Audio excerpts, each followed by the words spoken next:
देखे गए थे, उसी के विचारवंशी लोग हैं ये। उन्हीं के रास्ते पे चल करके ये चुनाव जीतना चाहते हैं। ये स्वीकार समाज कभी नहीं करेगा। इसीलिए महाराष्ट्र के एक एक कर करके नेताओं ने इसका विरोध किया है। न केवल उन्होंने विरोध किया है, बल्कि डिप्टी सीएम जो हैं, जो इस उम्मीद में बैठे हैं कि उन्हें भी थोड़ा बहुत कुछ कुर्सी का हिस्सा मिल जाएगा, वो भी इस नारे का विरोध कर रहे हैं।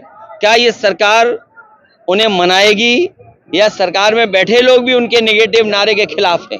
अच्छा, नाम बदलने का सिलसिला अब भी जारी है। सराय खालेगा जो बस स्टैंड है उसका नाम स्वतंत्रता सेनानी के नाम पर रख दिया। मुझे याद है कि लखनऊ में इंटरनेशनल स्टेडियम जो बना था वो भगवान विष्णु के नाम पर था, एकाना स्टेडियम। उसका नाम अटल बिहारी वाजपेयी जी के नाम पर कर दिया। हमें कोई शिकायत नहीं है। कैंसर इंस्टीट्यूट जो नेताजी ने और समाजवादी सरकार में बना था, उसमें पूर्व मुख्यमंत्री कल्याण सिंह जी के नाम पर कर दिया, कोई शिकायत नहीं है। लोक भवन जो समाजवादियों का बनाया हुआ था, वहां भी पूर्व प्रधानमंत्री अटल बिहारी वाजपेयी जी के प्रतिमा लगा दी। इसी तरह जो कैंसर इंस्टीट्यूट बना था, उसमें से जमीन काट करके उन्होंने अटल बिहारी वाजपेयी जी के नाम पर मेडिकल यूनिवर्सिटी बनाई, लेकिन अभी भी शुरू नहीं की। सवाल ये नहीं है, सवाल ये है कि दूसरे का काम अपना काम बताते हैं। इससे बड़ा धोखा और कौन दे सकता है? इसीलिए वस्त्र पहनने से कोई योगी नहीं बन सकता है, विचार से योगी होता है। जो काम सौहार्द का करते हैं, जो समाज के कल्याण के लिए काम करते हैं और जो दूसरे का दुख दर्द समझते हैं, वो योगी होता है। अखिलेश जी, चुनाव आयोग लगातार मॉनिटरिंग कर रहा है, लेकिन विपक्ष पर ही कर रहा है। और जिस तरीके की अब्यूजिव या हार्श लैंग्वेज इलेक्शन में कम्युनिटी के लिए यूज हो रही है, कभी नहीं हुई। देखिए, डिवाइड एंड रूल ये जो नारा है, देश की और दुनिया के पॉलिटिकल कैरियर में, राजनीतिक इतिहास में किसी ने ऐसा नारा नहीं दिया होगा। सबसे पहले तो इलेक्शन कमीशन को इनको बैन करना चाहिए कि जिन्होंने डिवाइड एंड रूल का जो अंग्रेजों का नारा था, उसको नारा बीजेपी ने अपना नारा बनाया। हर प्रचार में सिर्फ आपके ऊपर अटैक हो रहा है। पूरी भारतीय जनता पार्टी सिर्फ अखिलेश यादव पर अटैक कर रही है, पर्सनल से लेके हर अटैक इस पर। देखिए, वो इसलिए कि घबराए हुए हैं, जनता उनके खिलाफ है। योगी जी कह रहे हैं एएमयू सरकार के पैसों से चलता है और ऐसा नहीं होने देंगे। देखिए, सरकार के पैसे से हम सब चलते हैं, कोई ऐसा नहीं जो सरकार के पैसे से नहीं चलता है।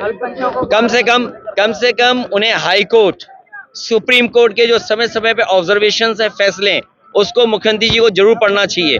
क्योंकि हमारे मुख्यमंत्री जी हैं, उन्हें पीडीए कम दिखाई दे रहा है, डीएपी में भी पीडीए दिखाई दे रहा है। उन्हें लगता है पीडीए डीएपी ये वही पीडीए है, वो पीडीए है जो समाजवादियों का है। तो ऐसे मुख्यमंत्री जी के बारे में मैं क्या कहूंगा? अब जैसे अगर एमयूए पे सवाल उठ रहा है, तो उनको एक्ट पढ़ना चाहिए एमयू का और बनारस हिंदू यूनिवर्सिटी का। जो एक्ट बने अंग्रेजों के जमाने में, किस मंशा से, किस नियत से बने थे, कम से कम वो एक्ट उन्हें पढ़ना चाहिए। और सुप्रीम कोर्ट ने जो समय समय पे निर्देश दिए हैं, वो भी पढ़ने चाहिए। अच्छा, अखिलेश यादव जी, एक सवाल मेरा ये है कि आपकी पॉपुलैरिटी से, वो चाहे यूपी में हो या महाराष्ट्र में, जो कम्युनिटीज आपके साथ जुड़ रही है, उसको लेकर बीजेपी के अलावा भी कुछ पार्टियां और उनके प्रमुख हैं जो आपको टारगेट कर रहे हैं। महाराष्ट्र में आपकी पोजीशन स्ट्रांग है, मुस्लिम क्षेत्रों में, उसको लेकर असदुद्दीन ओवैसी जिस तरीके की भाषा यूज कर रहे हैं। देखिए, ये चुनाव भारतीय जनता पार्टी के खिलाफ है, क्योंकि उन्होंने पिछले कुछ वर्षों से कोई काम नहीं किया। किसान को धोखा दिया, नौजवान को धोखा दिया। प्रतिशत में कहें तो 100 में 100% समाजवादी और इंडिया गठबंधन जीत रहा है, और सीटों में कहें तो 9 में से 9 इंडिया गठबंधन और पीडीए जीतने जा रहा है। उन्हें इंटरनल रिपोर्ट होगी कि डॉक्टर चारू यहाँ से जीत करके जा रही हैं। देखिए, कांग्रेस के साथी भी साथ हैं। नहीं,